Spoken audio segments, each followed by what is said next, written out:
예, 베드로와 요한, 사도 베드로와 요한이 성전 미문에 앉아 있는 안진뱅이를 일으켰습니다.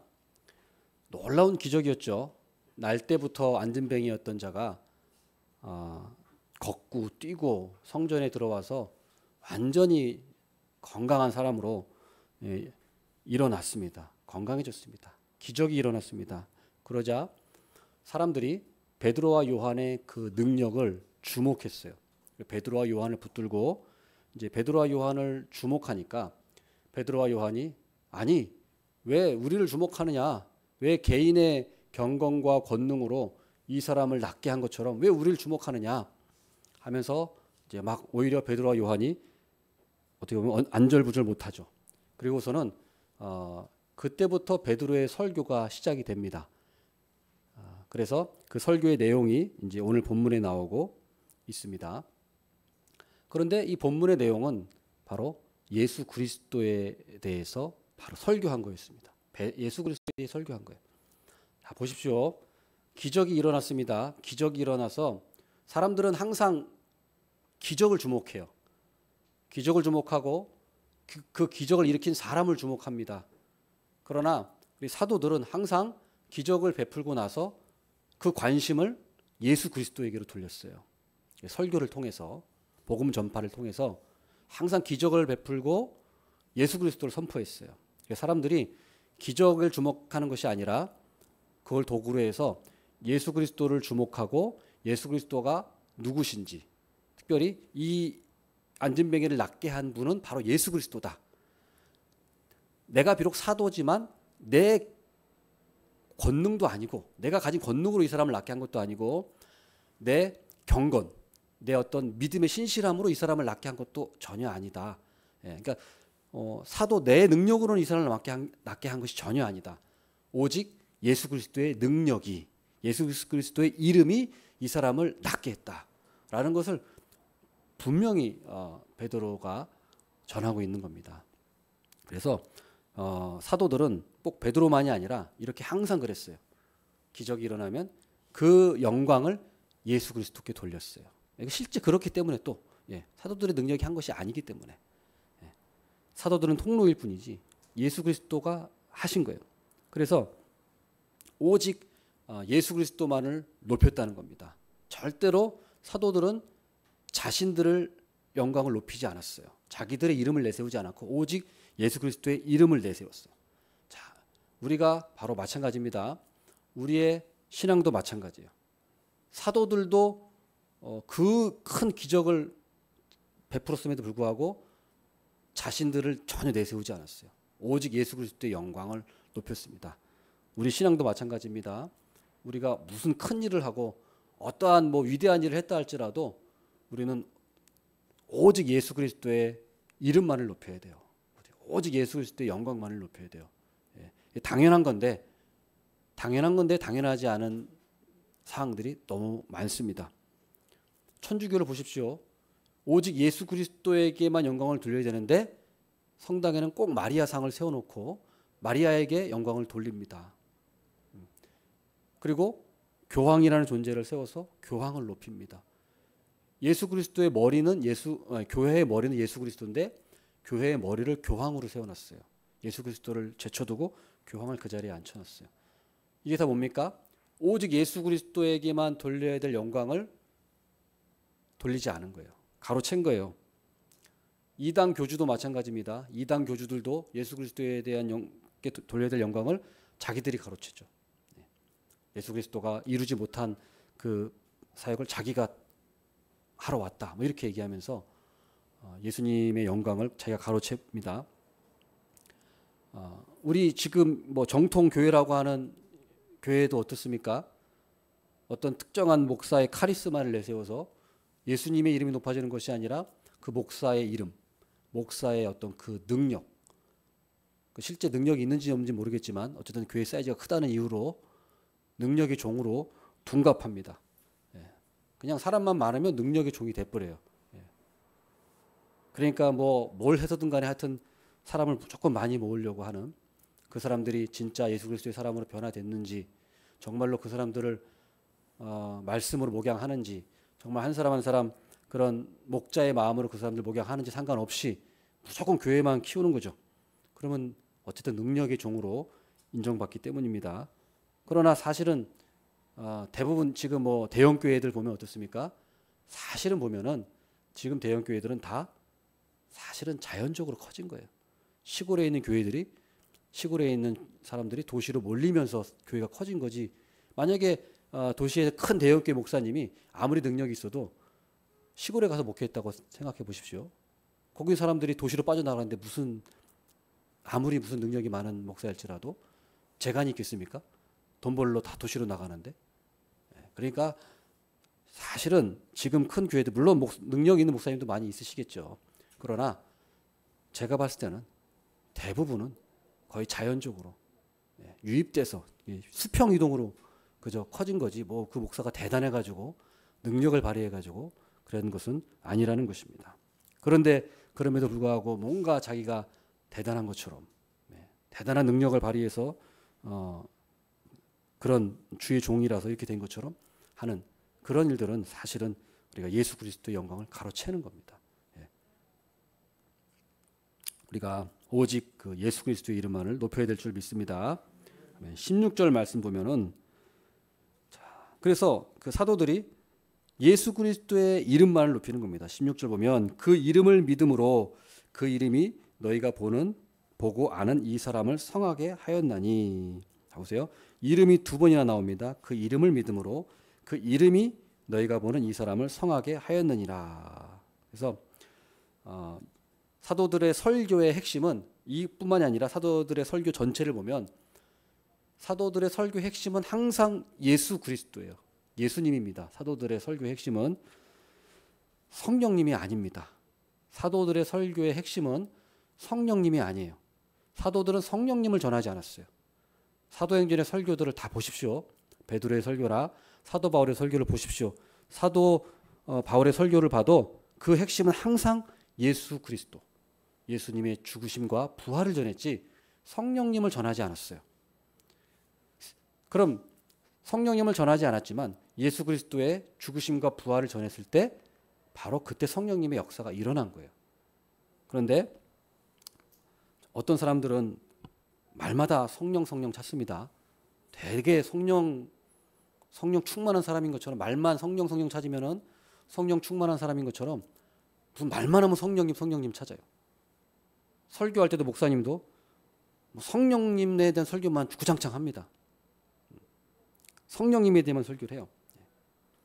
그러나 오늘 설교만 보십시오. 베드로의 설교를 보십시오. 오늘 본문의 베드로의 설교. 성령님에 대해서 베드로는 사실은 얘기가 안 했어요. 베드로는 예수 그리스도만을 얘기했습니다. 복음만을 전했습니다. 복음만을. 그러면 성령님의 역사가 성령님의 때에 성령님이 주관하에 성령님이 역사하시는 겁니다. 자, 베드로는 성령님에 대해서 직접적으로 오히려 언급을 한마디도 하지 않았습니다. 그럼에도 불구하고 자, 결과는 어떻습니까? 5,000명이 예수 그리스도를 믿었다라는. 그러니까 지금 성령 운동하는 자들이 지금 뭐 교회가 부흥이 안 되는 게 성령이 뭐 없어서 성령을 뭐 찾지 않아 가지고 지금 교회가 부흥이 안 된다? 무슨 거짓말입니다. 무슨 성령 운동을 안 해 가지고 지금 교회가 부흥하는, 그게 아니에요. 성령 타령한다 그래 가지고 성령님의 사람이 아닙니다. 자 보십시오. 4장 8절 보십시오. 4장 8절. 이에 베드로가 성령이 충만하여 이르되, 자, 이 베드로의 설교와 관련돼서 성령이 관련된 내용 이 단어가 여기 나와요. 한 번 나옵니다. 성령이 충만하다. 근데 베드로가 성령이 충만하여 뭘 전한 겁니까? 9절, 10절, 11절, 12절 보면 바로 나사렛 예수 그리스도의 이름을 전한 거예요. 자, 성령 충만한 사람은 뭡니까? 예수 그리스도의 영광을 돌리는 사람이에요. 성령 백날 얘기하는데 자기 영광 취하는 사람들, 이거 성령의 사람 아닙니다. 진짜 성령의 사람, 성령 충만한 사람은 예수님을 높이는 사람이에요. 예수 그리스도의 영광을 높이는 사람이에요. 자기는 다 보이지 않고 정말 자기는 나타내지 않고 오직 예수 그리스도의 영광만을 드러내는 사람이, 그 사람이 성령의 사람이고 성령이 충만하여 나오지 않습니까? 그래서 우리가 정말로 성령이 충만한 사람은 어떤 사람이냐? 예수님의 영광을 높이는 사람입니다. 겸손하게 예수님의 영광만을 드러내는 사람입니다. 이걸 꼭 기억하시기를 바라겠습니다. 뿐만 아니라 오늘 설교의 이 베드로의 설교의 말씀을 보면은 안진뱅이의 믿음을 높이지 않았습니다. 안진뱅이가 믿었잖아요. 베드로가 나사렛 예수 그리스도 이름으로 일어나 걸어라 했을 때 안진뱅이가 믿음으로 받아들였어요. 그래서 믿음으로 이제 받아들였을 때 역사가 일어났죠. 그런데 베드로의 설교를 보시면 안진뱅이에 대한 믿음을 전혀 높이지 않았어요. 아, 이 사람 믿음이 대단합니다. 이 사람 믿음이 대단해요. 칭찬받을 만합니다라고 전혀 얘기하지 않았습니다. 언급은 했어요. 이 사람이 예수 그리스도를 믿음으로 예수로 말미암아 믿음이 너희 모든 사람 앞에서 이같이 완전히 낫게 하였느니라고 16절에 말씀하고 있어요. 그래서 이 안진뱅의 믿음을 언급을 하고 지나갈 뿐이지 이 안진뱅의 믿음에 대해서 칭찬하거나 이 믿음을 칭송하거나 하는 것은 전혀 없습니다. 자, 그러나 보십시오. 한국 교회는 잘못된 부분이 바로 이 점입니다. 개인의 믿음을 높이는 거예요. 그래서 개인의 믿음이 물론 귀하죠. 금보다도 귀한 것이 우리의 믿음입니다. 분명한 것은 우리의 믿음은 귀합니다. 그러나 지나치게 우리 개인의 믿음을 과도하게 높이 평가하고 있다는 거예요. 그래서 이 믿음이라고 하는 것은 사실은 필요 조건인 건 맞아요. 필요 조건이 우리가 구원받기 위해서 치유받기 위해서 뭔가 역사가 일어나기 위해서 필요한 조건입니다. 그러나 절대적인 조건은 아니에요. 절대적인 조건은 아닙니다. 자, 믿음은 뭐냐? 사실은 이렇게 생각해야 돼요. 믿음은 거지가 내미는 손에 불과한 겁니다. 거지가 구걸하면서 손을 내밀지 않습니까? 거지가 구걸하면서 손을 내밀어요. 그겁니다. 믿음이. 바로 거지가 내민 손. 이게 믿음이에요. 자, 그런데 거지가 이 내민 손 때문에 이 지나가던 사람이 자선을 베풀었는데 그러면은 이 거지가 내민 손이 공로가 되는 겁니까? 아니에요. 이 자선을 베푸는 사람의 마음에 달린 거죠. 사실은 이거 안 내밀어도 이 손 안 내밀었어도 지나가는 사람이 불쌍하게 여겨서 주고 싶으면 주는 거고 안 주고 싶으면 안 주는 거예요. 그러니까 절대적인 것은 자선을 베푸는 사람의 선택. 그러니까 그게 절대적인 거예요. 이 내민 손은 필요한 것이긴 하지만 절대적인 요소는 아니라는 거예요. 그래서 우리가 믿음도 마찬가지입니다.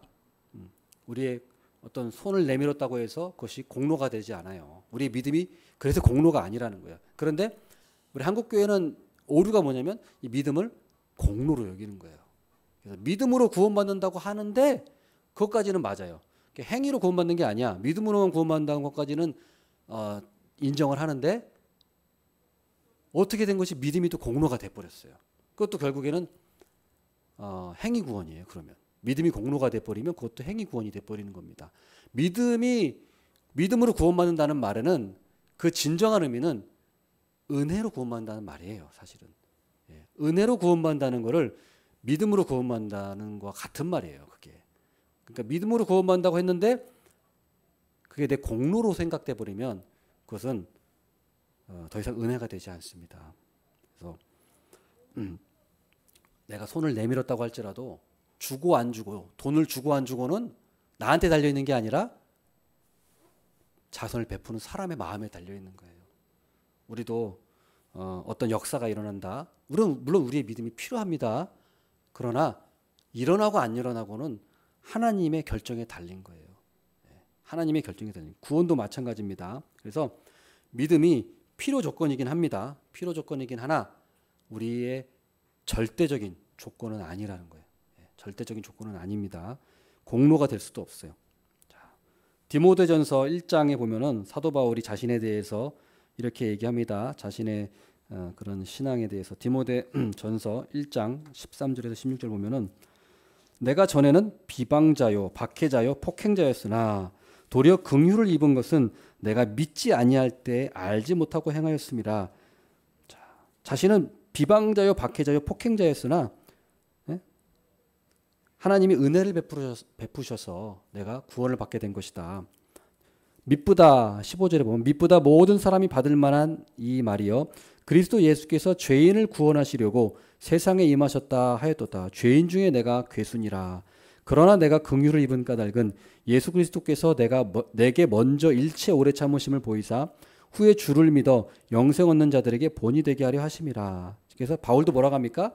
내가 긍휼을 입었다. 예수님이 나를 위해서 오래 참으셨다.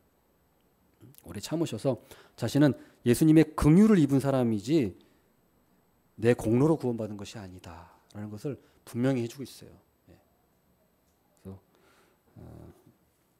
17절 말씀 보겠습니다. 17절 말씀. 형제들아 너희가 알지 못하여서 그리하였으며 너희 관리들도 그리한 줄 아노라. 아멘.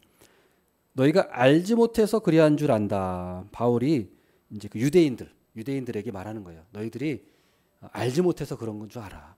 예수 그리스도를 십자가에 못 박았는데 몰라서 그랬지. 너희들이 예수님이 메시아인 줄 몰라서 그런 거야.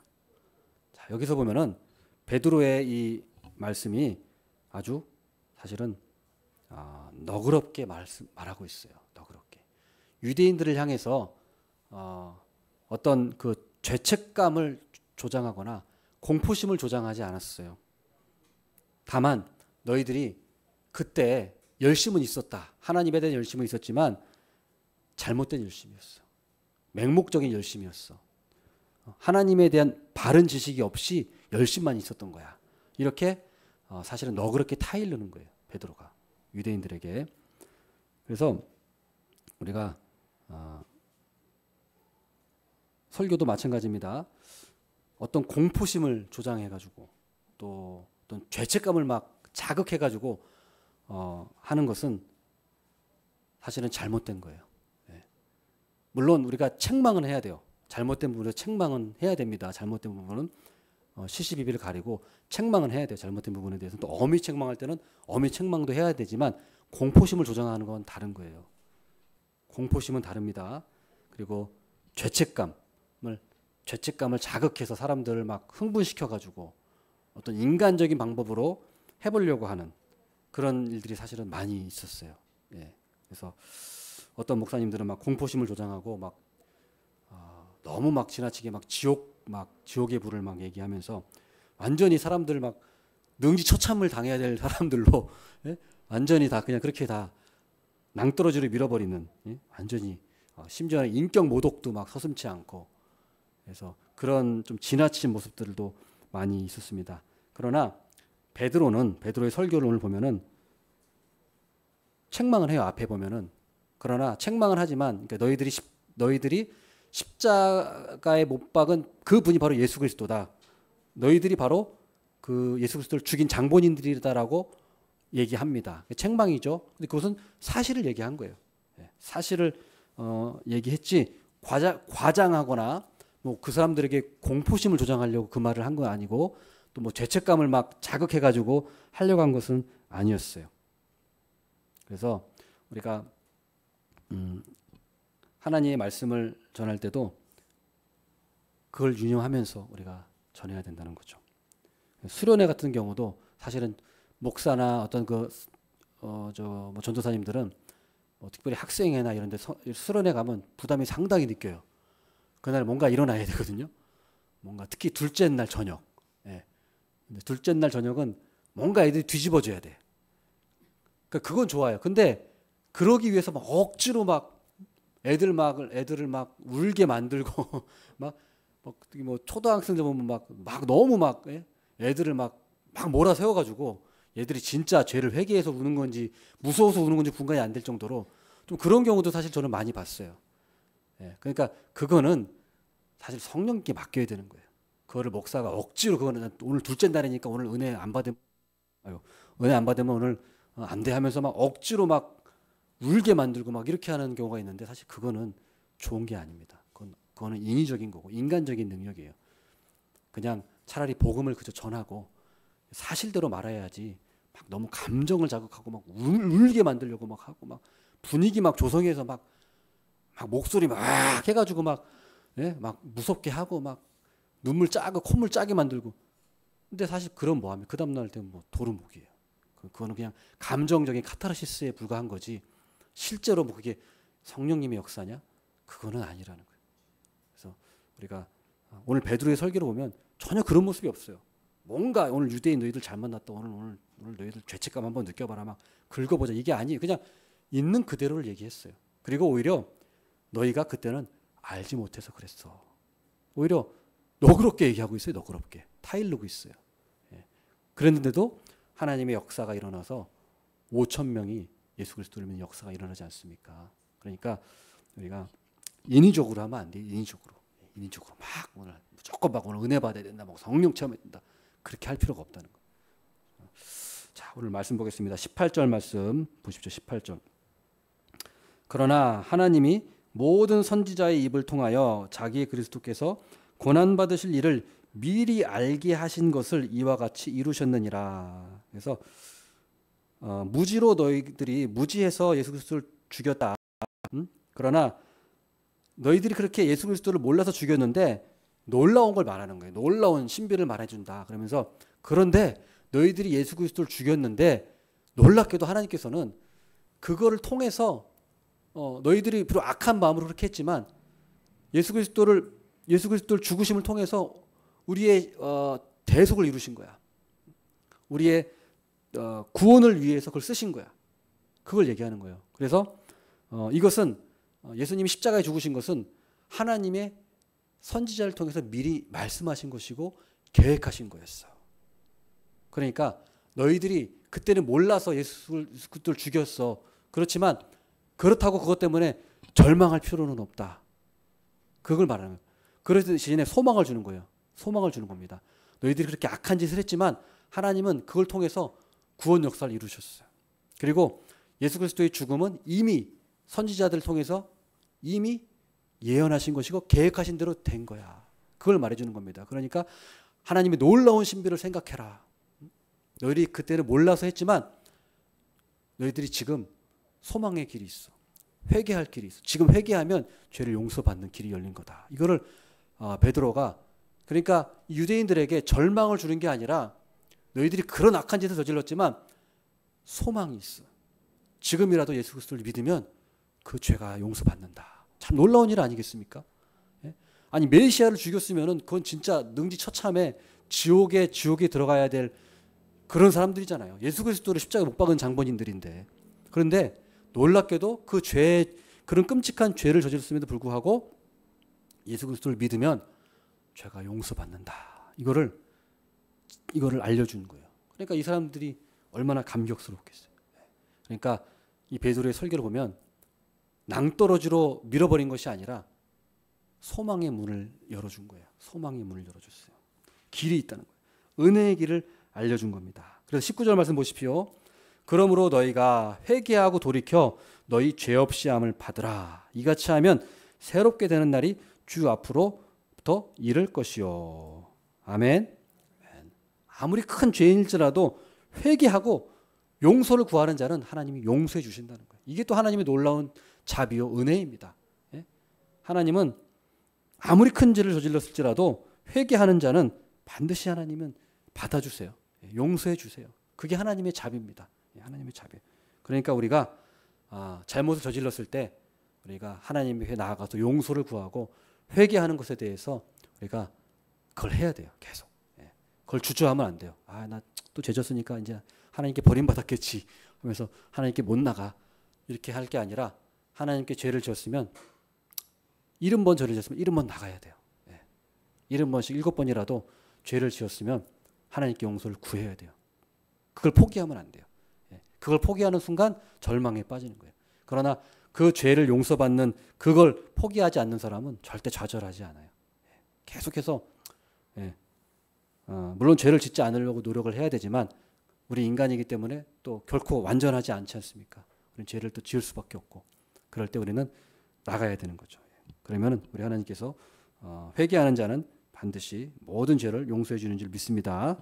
자, 마지막으로 그리스도의 재림을 얘기하고 있습니다. 20절 21절 보면은 또 주께서 너희를 위하여 예정하신 그리스도 곧 예수를 보내시리니 하나님이 영원 전부터 거룩한 선지자들의 입을 통하여 말씀하신 바 만물을 회복하실 때까지는 하늘이 마땅히 그를 받아두리라. 자, 20절 21절 말씀은 예수 그리스도의 재림을 얘기하는 거예요.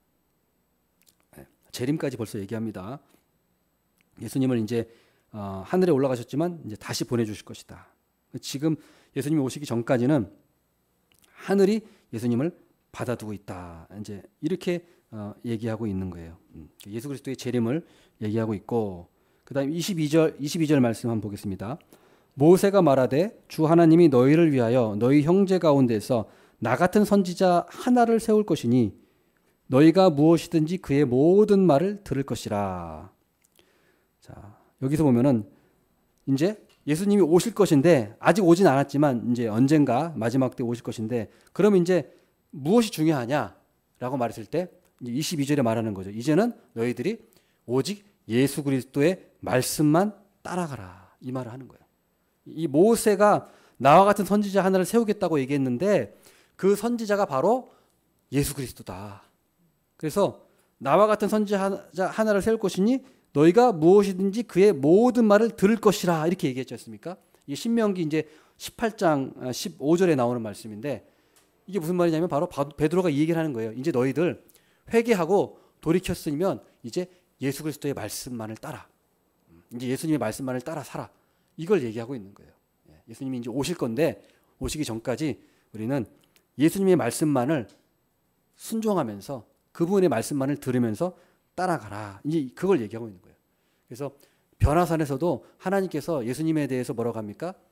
내 사랑하는 아들이요 기뻐하는 자라 말씀하면서 너희가 이의 말을 들을지니라, 이렇게 얘기하거든요. 그의 말을 너희들이 들으라, 이렇게 얘기해요. 똑같은 말이죠. 그래서 나와 같은 선지자를 세울 것이니 그의 말을 들으라, 이게 신명기 18장 15절의 말씀인데, 재밌는 것은 신명기 18장 그 15절 앞절에 보면은 무슨 말씀이 있냐면은 그 신접자와 박수나 무당이나 기륭을 말하는 자나 점쟁이 이들을 너희들이 쫓아내라라고 말해요. 그리고 나서 신명기 18장 15절에 바로 그 다음 절에서 나와 같은 선지자 얘기를 하면서 그의 말을 들으라 하거든요. 그러니까 무슨 말이냐면은 신명기 말씀 보면은 너희들이 그 점쟁이나 무당이나 신접자의 말을 듣지 말고 예수님의 말씀을 따라가라는 거죠, 결국에는. 자, 결국은 그 말입니다. 자, 그런데 보십시오. 자, 오늘 교회의 모습이 어떻습니까? 성령 운동한다고 하면서 신사도 운동 같은 데 보면은 전부 다 무당짓을 하고 있어요. 접신을 하고 있어요. 하나님의 음성을 들으려고 하고 있어요. 자, 분명히 하나님께서는 예수 그리스도의 말씀을 들으라고 했어요. 예수 그리스도의 말씀이 뭡니까? 성경 말씀이에요. 왜요? 예수님께서도 말씀하셨지만 율법이나 선지자나 시편이 누구에 대해 기록한 거라고 얘기하고 있죠? 예수님에 대해서 기록한 것이다. 나에 대해서 얘기한 거라고 했어요. 그러니까 성경의 말씀의 핵심은 예수 그리스도입니다. 이 성경을 해석할 때 가장 기본적인 궁극적인 것은 우리가 예수 그리스도 중심적인 해석을 해야 돼요. 다 예수 그리스도를 나타내고 있는 거예요. 큰 틀에서. 그렇기 때문에 우리가 예수님의 말씀을 따르라는 말은 지금 적용한다면 성경의 말씀을 따라가라는 말이에요. 그래서 성경을 따라가라는 말은 뭐냐면 이제 하나님의 음성을 듣는 것이 무슨 뭐 어떤 그런 음성을 듣는 것이 아니고 이제는 성경이 말하는 거를 들어라. 그럼 성경이 뭘 얘기하는데요? 예수 그리스도, 예수님의 십자가와 죽으심, 예수님의 사역, 구원 사역, 이것을 말씀하고 있는 거예요. 그래서 그것을 너희들이 듣고 예수님에 대해서 우리들이 듣고 배워야 되는 거지, 다른 우리가 하나님의 음성을 들으려고 한다면 그것은 바로 신명기 18장 앞에서 얘기했던 것처럼 접신하는 자, 무당, 점쟁이, 지난번에도 말씀드렸지만 예언한다고 하면서 그냥 점쟁이 같은 그런 일을 하고 있어요. 미래 점치는 일을 하고 있어요. 교회에서 그 예언학교라고 하면서 미래 점치는 일을 하고 있어요. 그러니까 우리가 교회 부흥이 성령 운동을 안 해서 교회 부흥이 일어나지 않는 것이라는 것은 새빨간 거짓말입니다. 우리가 오직 예수 그리스도의 복음, 그걸 가로챘기 때문에 그런 거예요. 우리가 온전히 예수 그리스도의 복음을 전파하고 예수 그리스도를 높인다면은, 예수 그리스도의 영광만이 드러난다면 하나님께서 부흥하게 하실 줄 믿습니다. 그것이 비결이에요. 성령 운동을 안 해가지고 그것이 아니라는 사실을 우리가 꼭 기억했으면 좋겠습니다. 기도하겠습니다. 하나님 아버지,